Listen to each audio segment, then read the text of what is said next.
Hello students, today we are going to learn Geography chapter number 3, Our Changing Earth.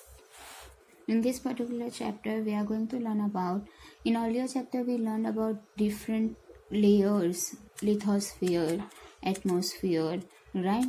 Then hydrosphere, and then we learn about inside the earth, how many layers in the earth are there and how it consists of. और हमने उसमें बहुत सारे formation of rocks भी पढ़े थे. तो in this particular chapter we are going to learn about that changes only and that changes the situation of the change. वो कैसे डिफाइन होता है वो हम इसमें पढ़ने वाले हैं. Now look at a world map given carefully. You will probably observe that the shapes of continents have a familiar pattern. The eastern coast of South Africa can probably fit into western coast of Africa. Similarly, Australia can fit near the Indian landmass in the gap which is now filled up by the Bay of Bengal. Means you can see the continents, they were in a same pattern, right? Familiar pattern. What seems to emerge is that earlier all continents were clustered together as a supercontinent called Pangaea. Now see what is written down over here student. तो ये जो particular आपको different continents दिख रहे हैं वो continents कैसे थे पहले. तो in a earlier time it is like a one land only, but धीरे धीरे वो क्रैक होके सेपरेट होते गए, right. Now, and that particular continent, that supercontinent, is known as Pangaea, which is actually a Greek word meaning all earth. The theory of Pangaea was first proposed by, very much important, Alfred Wegener, a German meteorologist, in AD 1915. The seventh continent, which exists now, have come into their present shape over a period of millions of years as shown in the figure. Now you can see here in the figure as well how its changes occurs. You can see here around 225 million years ago these continents were like this, a same land, a single land, and that is known as Pangaea. Afterwards, slowly it breaks down in small parts, and that is now in a present day that Pangaea is known as different continents of the world. Now first our topic is earth movement. If inside the earth any movement happens, so we called it an earthquake, right? So how these movements occurred inside the earth. The crust of the earth is broken into a number of large and small plates known as lithospheric plates. There are 7 major lithospheric plates which move extremely slowly. The movement occurs due to the heat generated by the molten magma inside the earth, which moves in a circular manner. These movements, which are called tectonic movements, cause changes on the earth surface. Now how these changes occurred in the earth. So there are very small, earth is the main layer of earth, the uppermost layer of earth crust that is broken down into small pieces or larger pieces, right? So that pieces were known as lithospheric plates, and that 7 major lithospheric plates were moving in the same direction and very slowly they were moving. If their movements change because of what? Because of the heat. अगर heat ज़्यादा generate हो जाएगी तो जो movement है उसमें भी changes आएगा, और वो जो मूवमेंट है अगर वो फास्ट हो जाएगा, राइट, तो वो मूवमेंट में जब चेंजेस आते हैं because of temperature, that movement is known as tectonic movement. और उसकी वजह से अर्थ के सरफेस पे बहुत सारे चेंजेस होते हैं on the basis of the forces which cause them. These movements are named as endogenic movements, forces, and exogenic forces. Now, what is endogenic and exogenic forces? endogenic forces act in the interior of the earth. Endo means what? Inside the earth. Whatsoever movement that happens inside the earth because of the forces, because of the temperature, heat that increases continuously inside the earth, what happens because of that movement inside the earth, movement की वजह से कौन कौन से causes हो सकते हैं? Earthquake, volcanic eruptions and landslides. Now exogenic forces. Exogenic forces means what student? Outside. Earth के outside जो forces होते हैं उनकी वजह से कौन कौन सी चीजें हो सकती है? With that we are going to learn in this particular. Exogenic forces work on the surface of the earth and their effect can be seen in the form of erosional and depositional features of wind, water and ice. These are the forces, exogenic forces. Water के वजह से, wind के वजह से, या ice कैसे? तो ice melt होगा, टेम्परेचर हाई होगा तो, और जब टेम्परेचर हाई होगा और आइस मेल्ट होगा तो वो किस में कन्वर्ट हो जाएगा? वाटर में कन्वर्ट हो जाएगा. तो these are the forces that are responsible for any cause outside the earth that is known as exogenic forces. Now, the movement of the lithospheric plates can either be slow or sudden. Slow movements result in the formation of mountains, while sudden one cause earthquake and volcanic eruption. Now students, see what is written down over here कि जब lithospheric plates slowly movement करती है तो उसकी वजह से क्या formations होते हैं? तो mountain forms होते हैं, plateaus forms होते हैं, plains बनते हैं, right? बट जब वो ही लिथोस्फेरिक प्लेट्स जो होते हैं वो सडन मूवमेंट मतलब कि उसमें फास्ट मूवमेंट होना स्टार्ट हो जाता है तो उसके वजह से डैमेजेस हो सकते हैं and that damages that causes are earthquake and volcanic eruption. But in all these three changes, one thing is true that if they occur suddenly, they can be disastrous for life forms and properties. Now firstly we are going to learn about the volcanoes. You can see the picture over here of the volcano, right? See, we are going to do that. What is volcano? First of all, we are going to learn about the definition of volcano. A volcano is an opening in the earth crust through which molten magma or lava erupts suddenly. What is volcano? तो अर्थ का जो main crust layer होता है, जो upper most layer होता है, उसको break down करके मॉल्टन मैग्मा जब बाहर निकलने की कोशिश करता है तो that particular procedure is known as volcanoes. This lava accumulates around the vent and from a conical hills. Now student, what is vent? You can see in this picture. Vent means what? तो जब वो मॉल्टन magma बाहर निकलने की कोशिश करता है तब वो क्या होता है, तो उसे जहां पे प्लेस मिलेगा वो वहां से बाहर आने की ट्राई करेगा, right? So that different areas is known as vent. And what is written down over here कि conical hills जो होती है, what is written down? Form a conical hill or a mountain with a funnel shaped depression opening at the top which is known as crater. And ये अगर went है ये, तो यहाँ से वो बाहर निकलने की कोशिश कर रहा है, मॉल्टन मैग्मा अपसाइड आके यहाँ से निकलने की कोशिश कर रहा है, तो जो बाउल शेप बन जाता है क्रेटर, बाउल शेप जो फॉर्म हो जाता है जहां से मैग्मा इरप्ट हो रहा है, तो that bowl shape is known as crater. Now as eruption take place, the erupted material accumulates around the crater and forms a conical hill known as volcanic cones. Now students, what is volcanic cones? तो ये जो भी मॉल्टन magma है वो बाहर निकल जाएगा, right? और बाहर निकल के वो कहीं पे तो डिपॉजिट होगा कि नहीं होगा, और वो कहाँ पे डिपॉजिट होगा, तो उनके अराउंड एरियाज में डिपॉजिट होगा. और वो डिपॉजिट भी कैसे होगा, तो वो स्प्रेड नहीं होने वाला है, क्योंकि जैसे ही वो मॉल्टन मैग्मा बाहर आ जाएगा, अर्थ के सरफेस पे आ जाएगा, तो वो धीरे धीरे कूल डाउन होना स्टार्ट हो जाएगा. तो वो कूल डाउन हो जाएगा तो वो स्प्रेड नहीं हो पाएगा, तो वो कैसा शेप फॉर्म करेगा, तो कोन जैसा शेप फॉर्म करेगा, स्मॉल कोन.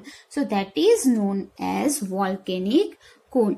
जो वॉल्केन मतलब कि वॉल्केनो के थ्रू जो भी मॉल्टन मैग्मा इरप्ट हो रहा है वो अराउंड एरियाज में जो हिल्स, स्मॉल हिल्स बनाता है, उसे हम क्या बोलेंगे, वॉल्केनिक कोन.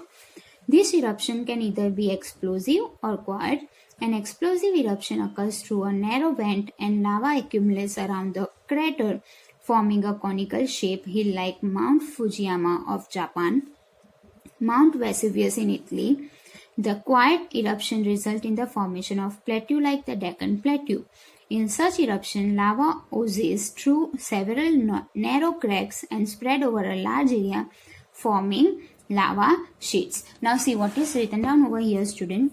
जो भी मैग्मा ऐसे वेंट के थ्रू, मतलब कि स्मॉल एरिया, नैरो एरिया में से बाहर निकलता है तो बट ऑफकोर्स वो स्प्रेड हो जाएगा, राइट। पर ऐसा लार्ज सरफेस से अगर वो बाहर निकल रहा है तो वो ज्यादा क्वांटिटी में बाहर आएगा।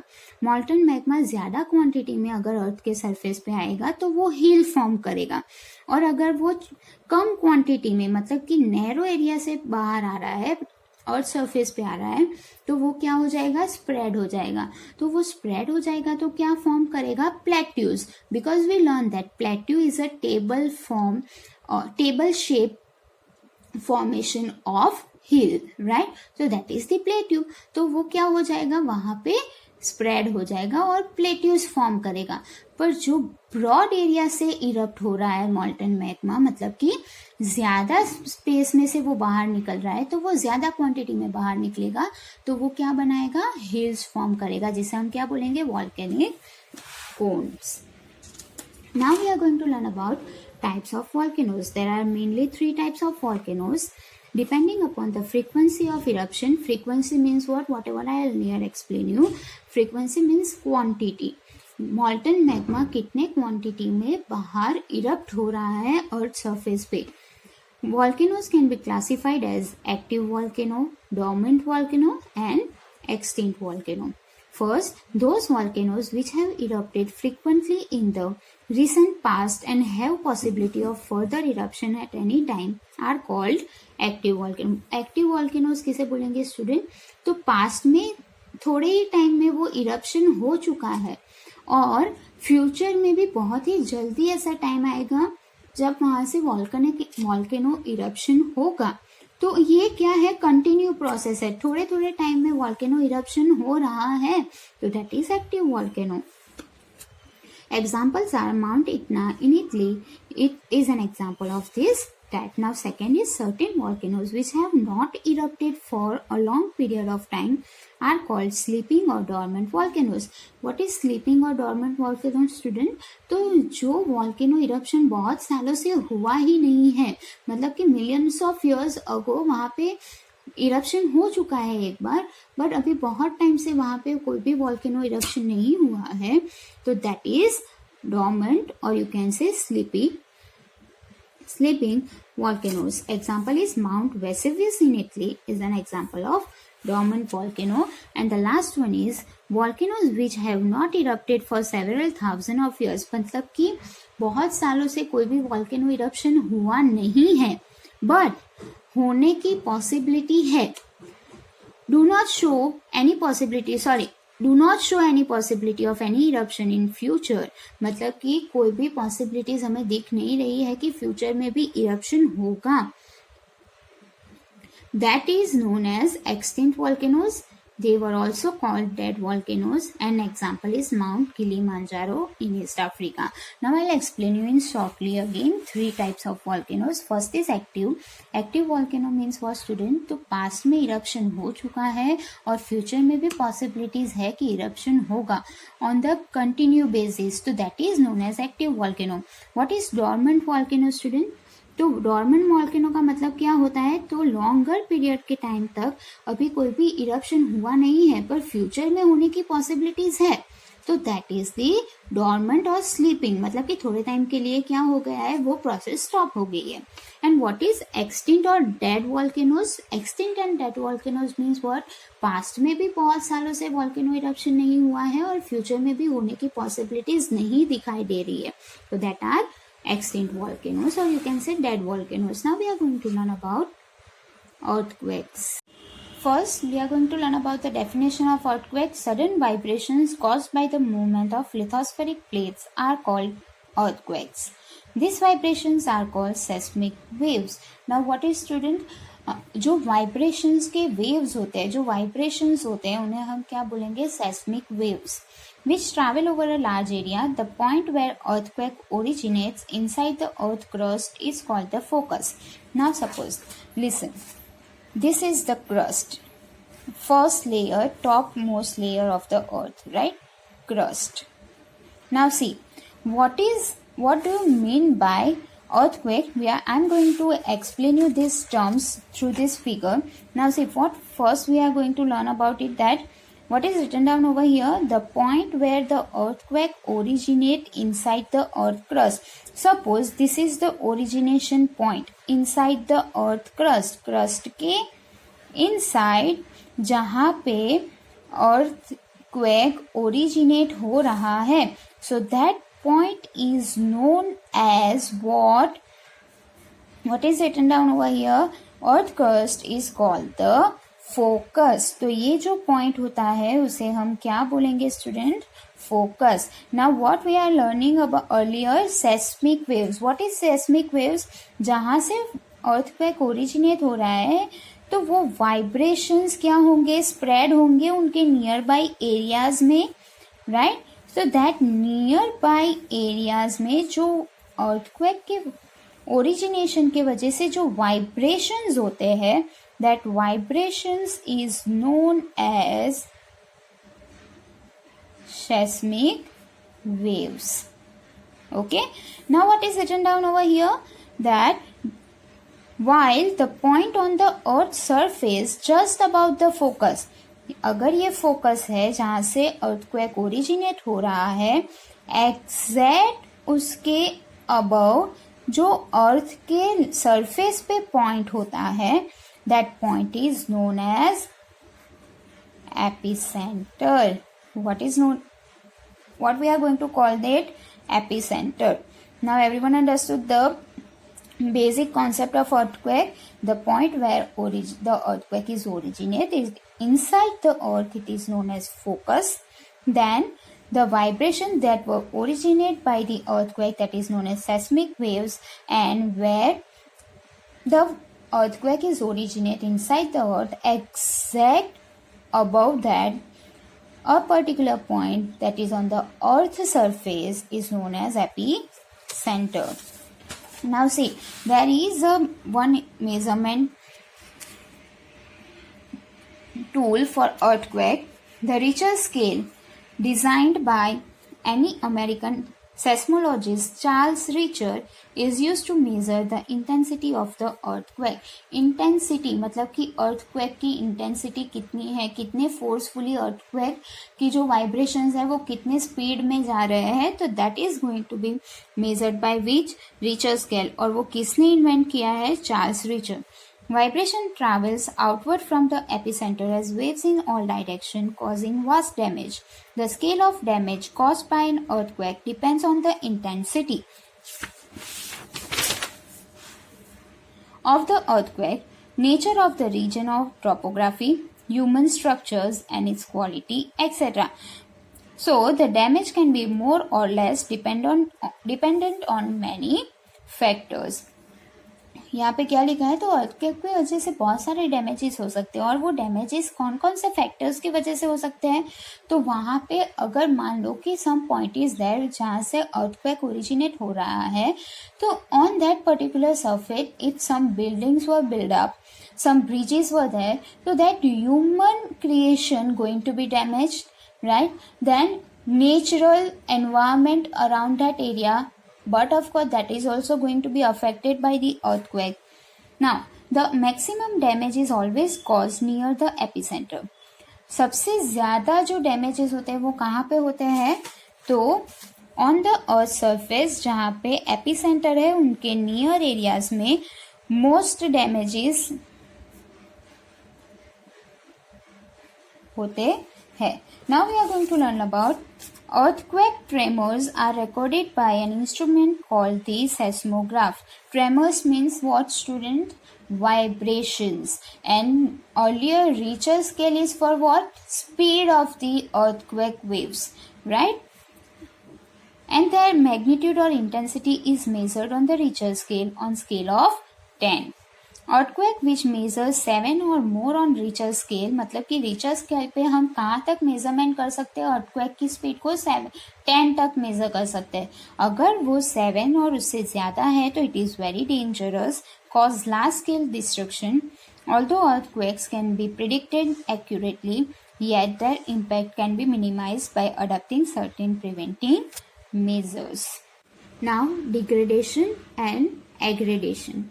Now, the surface of the earth is continuously undergoing changes. Running water, moving ice, wind, and waves are the agents of gradation which constantly wear down the land surface and carry the broken fragments which are deposited in low-lying areas. The process of reduction of height of landform is called degradation. Now student, what is written down over here? Running water के वजह से, ice movement के वजह से, wind या waves के वजह से जब रॉक्स या कोई भी माउंटेन्स, हिल्स ब्रेक डाउन होते हैं तो वो जो स्मॉल स्मॉल फ्रेगमेंट्स होते हैं वो क्या होते हैं, तो विंड के वजह से, वाटर के वजह से वो डिपॉजिट होते हैं, फ्लाई होके या मूव होके कहीं और न्यू जगह पे वो डिपॉजिट होते हैं. तो that particular process is known as degradation. मतलब कि जो भी पर्टिकुलर, मानो कि कोई एक माउंटेन है जहाँ पे रॉक्स ब्रेक डाउन हो रहे हैं बिकॉज ऑफ विंड, राइट. तो वो जो माउंटेन है वो क्या हो जाएगा, अभी उसके लेवल में रिडक्शन आ जाएगा कि नहीं आ जाएगा. तो what is written down? The process of reduction of height of landform. कोई भी लैंडफॉर्म है अगर उसकी हाइट में रिडक्शन होता है तो वो प्रोसेस को हम क्या बोलेंगे, डिग्रेडेशन. और what is aggradation? While the process of depositing means what, कि कहीं पे वो ऐड हो रहा है. मैंने अभी एक्सप्लेन किया, अगर माउंटेन पे से जो स्मॉल रॉक्स है वो निकल रहे हैं बिकॉज ऑफ विंड, तो वो क्या है, वो रिड्यूस कर रहा है. तो माउंटेन में क्या हो रहा है, डिग्रेडेशन हो रहा है. और वो जो स्मॉल फ्रेगमेंट्स है, जो स्मॉल रॉक्स है, वो विंड के वजह से या वाटर के वजह से कोई नई जगह पे जाके डिपॉजिट हो रहे हैं, तो that process is known as aggradation. Degradation and aggradation are the two ways which are continuously at work creating different landforms on the earth's surface. Weathering take place as rocks are broken down. Now it is very much important to hear, because whatever I explain you, that is written down over here. Rocks are broken down into progressively smaller pieces by the effect of weather. These pieces do not move to new location, they simply break down but remain next to one another. It is most common at the surface where exposed bedrock meets the atmosphere. However, it can extend many thousands of feet downward into the earth crust, following cracks, fissures. Fissures means what? Narrow area, and microscopic holes that allow water to पेनरेट. मतलब कि जो small rocks या fragments होते हैं, तो वो fragments जहाँ पे भी डिपॉजिट होंगे तो वो एकदम एक दूसरे के साथ फिक्स नहीं हो जाएंगे, उन दोनों के बीच में थोड़ा स्पेस रहेगा. तो वो स्पेस में क्या हो सकता है, तो वाटर डिपॉजिट हो सकता है. Now we are going to learn about erosion. What do you mean by erosion? The removal of outer layer of rocks in the natural environment is called an erosion. Rock जब waves के वजह से, weather के वजह से break down होता है तो उसका आउटर लेयर ही ब्रेक डाउन होगा सबसे पहले. तो वो आउटर लेयर जो निकल रहा है उसे हम क्या बोलेंगे, उस प्रोसेस को हम क्या बोलेंगे, erosion. Now here are some major agents of that. The major erosional agent constitute wind, water, ice, downslope creep of soil, force of gravity and burrowing animals.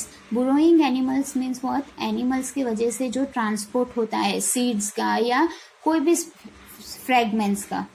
This process is different from weathering, as weathering is the process of chemical or physical breaking down of the minerals in the rocks. Now we are going to learn about how these agents works. First we are going to learn about the work of rivers. Rivers are the most important agents of degradation. The walk of river depends on two factors, the volume of water and the slope of the river bed. Slope means what? Student, first volume of water means कितना volume है water, मतलब river में water कितना ज़्यादा है उसके ऊपर भी डिपेंड करता है. और दूसरा स्लोप मीन्स कि जहाँ से रिवर फ्लो हो रही है तो उसका ये जो स्लोप है वो कैसा है. अगर स्ट्रेट स्लोप, ऐसा स्लोप होगा तो वहाँ से वाटर फोर्सफुली नीचे जाएगा. अगर स्लोप थोड़ा इस तरह से होगा तो वो वाटर का जो फोर्स होगा वो कैसा हो जाएगा, कम हो जाएगा, राइट. और ऐसी पोजीशन में और ऐसी पोजीशन में वाटर फ्लोइंग जो होता है वो डिफरेंट होता है, तो उसके वजह से भी बहुत सारे डिपोजिशन हो सकते हैं, डिग्रेडेशन हो सकते हैं. Now as the river flows through mountainous region, mountainous region mountain में कैसा होगा, स्लोपी होगा, तो वहां से जो रिवर का वाटर फ्लो होगा वो फोर्सफुली होगा, right. It has a great erosive power. A common feature it forms is a eye-shaped valley. Deep, steep-sided valleys are called gorges or canyons. When the river tumbles at steep angle over very hard rocks, stumble means what? Fall suddenly, जिसे हम streams बोलते हैं, right? Now see student. Suppose a mountainous area is there. Okay, and here plains. We all know that rivers are originate from the mountainous area. We learn about it कि जहाँ से river forcefully नीचे आ रहा है, right? तो ये जो होता है वो फ्लो कैसा होता है, ज़्यादा होता है, तो उसे हम क्या बोलेंगे, यहाँ पे जो भी एरिया होता है जहाँ से रिवर ओरिजिनेट हो रहा है वो आई शेप्ड वैली फॉर्म करते हैं. Okay, now what is written down over here is that कि डीप स्टीप साइडेड वैलीज, तो ये जो स्टीप साइडेड वैलीज होती है, यहाँ पे जो वैलीज फॉर्म होती है, मान लो कि यहाँ पे एक स्मॉल माउंटेन दूसरा भी है, तो ये जो वैली फॉर्म हो रही है तो वैली में कैसा होता है, साइड स्टीप होता है, तो यहाँ से जो वाटरफॉल हो रहा है तो हम उसे वाटरफॉल कहते हैं, राइट. हाइट्स पे से जो वाटरफॉल होता है उसे हम क्या बोलते हैं, स्ट्रीम्स भी बोलते हैं ना. तो वो मतलब कि हाइट पे से जो भी fall down, sudden water fall down होता है उसे हम क्या बोलेंगे, जॉर्ज और कैन्यन्स. Very hard rocks, it forms waterfalls where the water plunges down from a great height. Waterfalls have a great value as they help in generating hydroelectricity. अभी ये जो वाटर फॉल डाउन हो रहा है, वाटरफॉल्स है, वहाँ पे वाटर बहुत ही फोर्सफुली मूव होता है, उसकी वजह से हम हाइड्रो इलेक्ट्रिसिटी भी जनरेट कर सकते हैं. Now what is written down, as the river enters the plain. अभी देखो यहाँ पे क्या हो गया, अगर रिवर फ्लो होके नीचे आ रहा है तो फिर वो कहाँ पे जा रहा है, तो प्लेन एरिया में जा रहा है, इसका वाटर होगा, ये वाटरफॉल हुआ. अभी वाटरफॉल होके वो कहाँ पे जा रहा है, तो प्लेन्स एरिया में जा रहा है, राइट. तो यहाँ पे इसके बारे में लिखा है, plains it forms curves and large bends और लूप्स कॉल्ड मेंडर्स. अभी प्लेन एरिया में जाएगा तो वो एक ही डायरेक्शन में वाटर फ्लो नहीं होने वाला है, उसके लार्ज शेप्स हो गए, मतलब कि वो वाटर जहाँ पे उसे कन्वीनियंट होगा वाटर उस डायरेक्शन में फ्लो होना स्टार्ट हो जाएगा. सपोज कि यहाँ से वाटर, थोड़ा वाटर यहाँ पे डिस्ट्रीब्यूट हो गया है और थोड़ा वाटर कहाँ पे फ्लो हो रहा है, तो ये डायरेक्शन में. तो ये जो फॉर्म हो रहा है, ये जो लूप फॉर्म हो रहा है उसे हम क्या बोलेंगे, मेंडर्स. मतलब कि प्लेन एरिया में आके जब रिवर डायरेक्शन चेंज करती है अपने, तो that is known as meanders. Now see what is written down over here, in due course the meanders become wider due to constant erosion and deposition along the sides. When the loops become too sharp, the meander cuts off from the main river, forming a lake called Oxbow Lake. Now see, you can see here the Oxbow Lake. River कहाँ से, यहाँ से flow down हो रहा है, right. अगर उसका force ज्यादा हो जाएगा तो वाटर क्या होगा, फ्लो होके बाहर भी तो जा सकता है, और वो क्या होगा, तो लेक जैसा भी नियर एरियाज में फॉर्म हो सकता है. तो this is known as oxbow lake. Now as the river flows along with increased volume of water, it offered overflows its banks, causing flood in the neighboring areas. This leads to the deposition of layers of fine sediments along the bank, forming flat fertile. अभी जब water force ज़्यादा हो जाएगा, मतलब कि water का volume ज़्यादा हो जाएगा रिवर में, तो वो ओवरफ्लो हो जाएगी, और वो ओवरफ्लो होके कहाँ पे जाएगी, तो उसके नियर एरियाज. तो ये जो नियर एरियाज है वो कैसे होंगे, बहुत ही फर्टाइल. और जो फर्टाइल एरियाज होते हैं उसे हम क्या बोलेंगे, flood plains. Now see, the slightly raised river banks are called levees.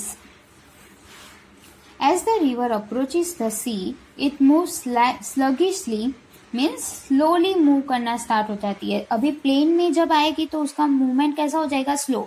यहाँ से जब वो नीचे आएगा वाटर तो उसका मूवमेंट कैसा होगा, फास्ट. पर जैसे ही प्लेन में आएगा उसका मूवमेंट धीरे धीरे स्लो होता जाएगा. और वो कहाँ पे जाएगी, तो रिवर्स किसे मीट होती है, ओशंस को मीट होती है. Now due to load of sediments it is carrying, and because of the flat gradient, gradients means what students, means slope, it is forced to deposit it near the mouth.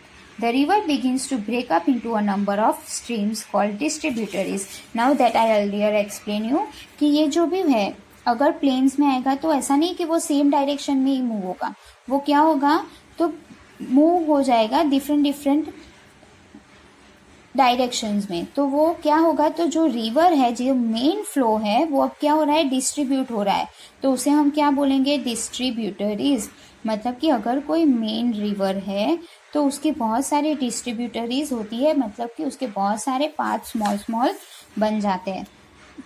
The network of distributaries form a triangular shape. Now you can see here the triangular shape. अभी suppose कि ये जो river है distribute हो गई, right, पर आगे जाके वो यहीं पे वापस आगे जाके मिलने वाली है. तो ये जो ट्राइंगल शेप फॉर्म हो रहा है उसे हम क्या बोलेंगे, delta. And that is a very fertile land. Now see, this is one of the most fertile area in the course of a river. Do you know the biggest delta in the world is formed by the Ganga Brahmaputra rivers, and it is called Sundarbans. It is very much important, student. Not all rivers form delta. Those rivers which flow through steep hard rocks make a single mountain tree into the sea or do not get divided into number of streams. The rivers then plunges into the sea, forming the estuary. Story का मतलब क्या होता है student, story means work जिसमें किसी division नहीं होता है. सपोज कि रिवर यहाँ से फ्लो हो रहा है, ओके, रिवर यहाँ से फ्लो हो रहा है, जैसे ये रिवर में बहुत सारे उसके डिस्ट्रीब्यूटरीज बन गए. अगर मानो कि ये रिवर जो है वो ऐसे सिंगल माउंटेड ही फ्लो हो रही है, उसकी कोई भी डिस्ट्रीब्यूटरीज नहीं बन रही है, और वो सिंगल माउंटेडली कहाँ पे जा रही है, तो ओशन को मीट हो रही है, राइट. तो ये जो पर्टिकुलर है जिसका कोई भी वन माउथेड होती है, वन माउथेड मतलब कि जहाँ से वो स्टार्ट हुई है किसी भी डिस्ट्रीब्यूशन के बिना वो कहाँ पे जा रही है, तो ओशन को मीट हो रही है, तो that is known as estuary. Now we are going to learn about the walk of wind. Now student, I am going to explain you again the river walk of river. What is that? तो जब mountainous area से आई shape valley form करके water forcefully जब नीचे गिरता है, नीचे मतलब कि प्लेन एरियाज में आता है, तो उसे हम वाटरफॉल बोलते हैं, जो हाइड्रो इलेक्ट्रिसिटी जनरेट करने के लिए बहुत हेल्पफुल होते हैं. और जब वो प्लेन में आते हैं तो उसका क्या होता है, फोर्स कम हो जाता है, और वो जो है वो डिफरेंट डायरेक्शन में फ्लो होना स्टार्ट हो जाती है, तो उसे हम क्या बोलते हैं, डिस्ट्रीब्यूटरीज. और जब दो डिस्ट्रीब्यूटरीज ट्रायंगुलर शेप फॉर्म करती है और वापस आगे जाके एक दूसरे को मीट करती है, तो that area is known as delta. जब रिवर ओवरफ्लो हो जाती है और एक स्मॉल एरिया में वाटर कंजर्व हो जाता है, तो that area is known as lake. Now we are going to learn about the walk of wind. Walk of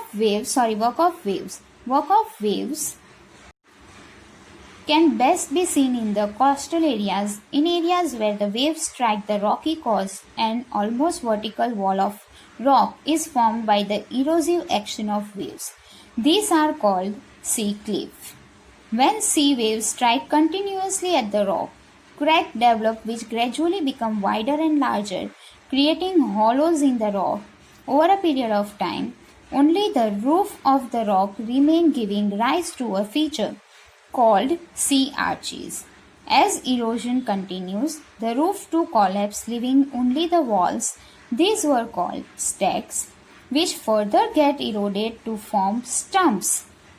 The depositional action of the sea waves result in the formation of beaches. The sand, gravel means what, students? Gravel means small stones, and pebbles brought by the waves are deposited in the coastal areas, forming lovely beaches like the Kovalam beach and several other beaches of Kerala and Goa. Now I can explain you this again by giving you some imaginary views of that. So everyone please pay attention over here. Suppose in a river a big rock is there, right? This is one example. In a river a big rock is there. Now whenever the waves came, it strike down to the rock. जो भी waves होंगी वो किसे strike करेगी? Rock को strike करेगी. तो जितनी भी बार वो स्ट्राइक करेगी तो वो रॉक क्या हो जाएगा? रॉक के अंदर क्रैक्स आना स्टार्ट हो जाएंगे, राइट? रॉक में क्रैक्स आना स्टार्ट हो जाएंगे तो it break down into small small pieces, right? और ये जो स्मॉल पीसेस ब्रेक डाउन होंगे वो पीसेस कहाँ पे जाएंगे? तो जहाँ पे वाटर एंड हो रहा है, और वो डिपॉजिट होके क्या बनाएंगे? बीचेस बनाएंगे. Okay, now see the most important thing क्या है? तो ये जो रॉक्स है वो ब्रेक डाउन होते जाएंगे, तो वो ब्रेक डाउन होके क्या शेप फॉर्म करेंगे? तो ऐसा बीच में होल बनता जाएगा रॉक के बीच में, क्योंकि ये धीरे धीरे क्या हो रहा है? ब्रेक डाउन हो रहा है, राइट? तो what is written down over here? See, when sea waves strike continuously at the rock, crack develop which gradually become wider and larger, creating hollows. Holes बनते जाते हैं उसके अंदर. Over a period of time, उसे हम क्या बोलेंगे? ये जो फॉर्मेशन बनता है, ये जो फॉर्मेशन बन रहा है, होल्स बनते जाते हैं रॉक्स के अंदर, तो उसे हम क्या बोलेंगे? सी आर्चीज. मतलब कि आर्क का मतलब क्या होता है स्टूडेंट? तो कोई अपर लेवल पे बेस होना. तो ये क्या है? थोड़ा अपर लेवल बेस बन रहा है. नाउ वापस ये तो प्रोसेस कंटिन्यू ही रहने वाला है कि वेव्स जो है वो रॉक के साथ स्ट्राइक होती रहेगी. अभी जब वो स्ट्राइक होगी वेव्स रॉक्स के साथ, तो ये जो ऊपर का जो आर्क का एरिया है वो भी धीरे धीरे ब्रेक डाउन होता जाएगा. तो फिर क्या इस तरह से एरिया बन जाएगा कि नहीं? क्योंकि ये जो भी एरिया था वो क्या हो गया? अभी ब्रेक डाउन होके स्मॉल स्मॉल पीसेस में कन्वर्ट हो गया. तो ये जो भी है, जो स्टम्प्स जैसे हमें दिख रहे हैं, उसे हम क्या बोलेंगे? ओनली वॉल्स जो रह जाती है that is known as stacks. And ये जो स्टैक्स है, ये जो वॉल्स है, वो भी धीरे धीरे इरोड हो जाएगी. और इरोड होके जब वो एकदम थीन लाइन जैसे बन जाएंगे तो उसे हम क्या बोलेंगे? Stumps. And again this eroded, again this break down by waves and small small pieces में वो कन्वर्ट हो जाएंगे. तो फिर वो रॉक ही पूरा क्या हो जाएगा? डिकम्पोज हो जाएगा. So this is the process of waves. अगर रॉक है available inside the ocean, or you can say in the middle of the ocean or in the middle of the river, तो वो waves की वजह से continue break down होगा. Break down होते ही वो कैसा फॉर्म हो जाएगा? जब उसके मिडल से वो ब्रेक डाउन होगा तो वो आर्चेस बन जाएंगे. उसका जो रूफ है वो ब्रेक डाउन होगा तो वो कैसा दिखेगा? तो स्टम्प्स जैसा दिखेगा, पर वो वॉल्स है तो उसे हम क्या बोलेंगे? स्टैक्स. और जब वो वॉल्स भी इरोड हो जाएगी और एकदम थीन स्टेम्स जैसे बन जाएंगे तो दैट इज द स्टम्प्स. और जो स्मॉल स्मॉल पार्टिकल्स है जहाँ पे डिपॉजिट होंगे और जो भी लैंडफॉर्म वो फॉर्म करेंगे उसे हम क्या बोलेंगे? बीचेस बोलेंगे. Now we are going to learn about the work of ice. Glaciers or rivers of ice, as they are called, originate from the snowfields in the high mountain areas of ice caps in the polar regions. A glacier can erode, transport and deposit the eroded materials. A glacier can modify and even completely change the landform. Glacier means what, student? Glacier means what?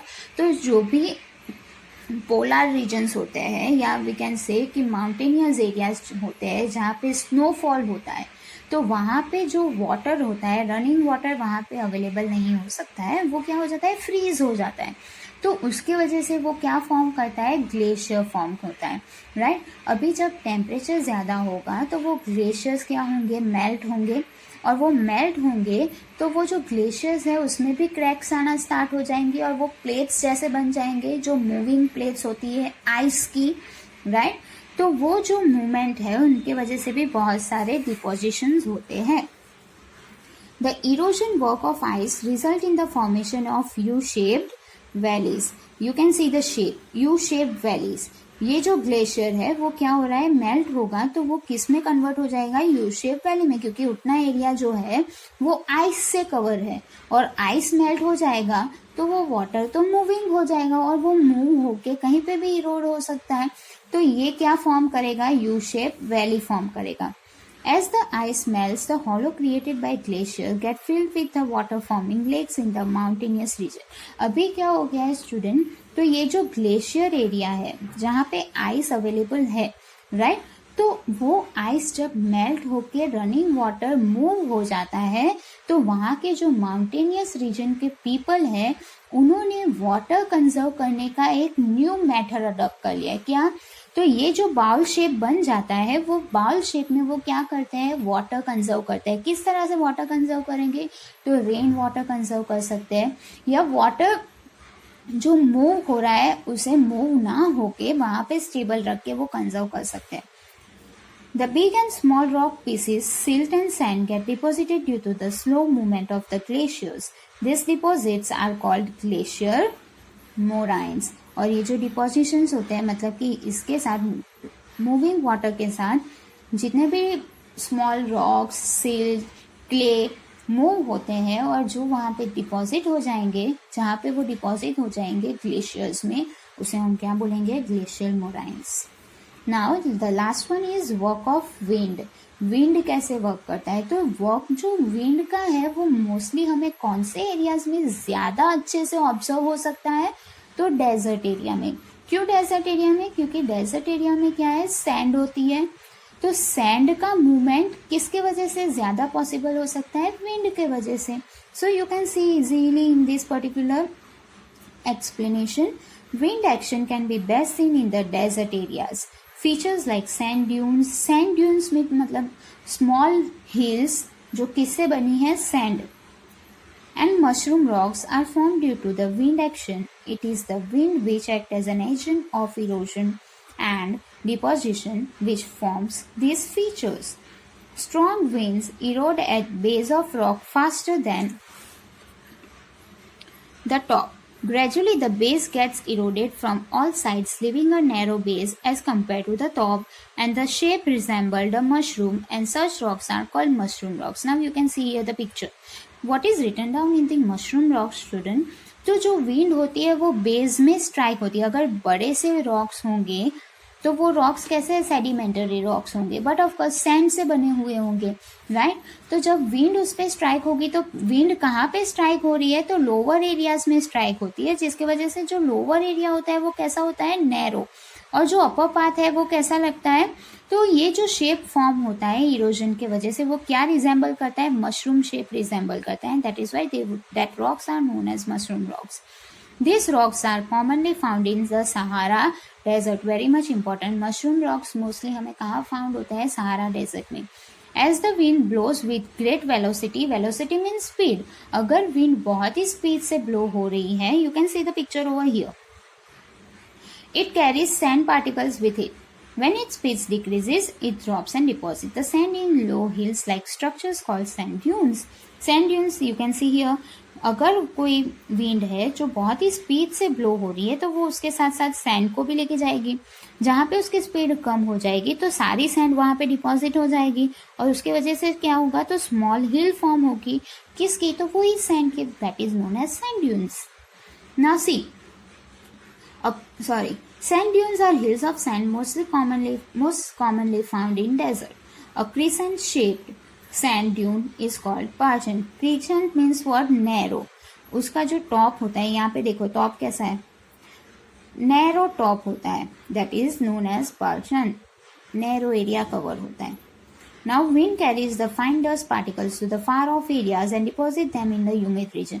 अभी ऐसा possible हो सकता है, desert area तो कैसा होता है, dry areas, right. पर अगर विंड की स्पीड बहुत ज़्यादा होती है तो वो जो सैंड है वो उसके साथ फ्लो होके ऐसा भी तो पॉसिबल हो सकता है कि कोई ह्यूमिड एरियाज जहाँ पे फॉग ज़्यादा होता है, जहाँ पे हम कह सकते हैं कि ह्यूमिडिटी ज़्यादा होती है, अगर वैसे एरियाज में जाके वो सैंड डिपॉजिट होती है तो वो ऐसे ही डिपॉजिट नहीं हो जाएगी, वहाँ पे वो सैंड ड्यून्स नहीं बनाएगी. क्यों?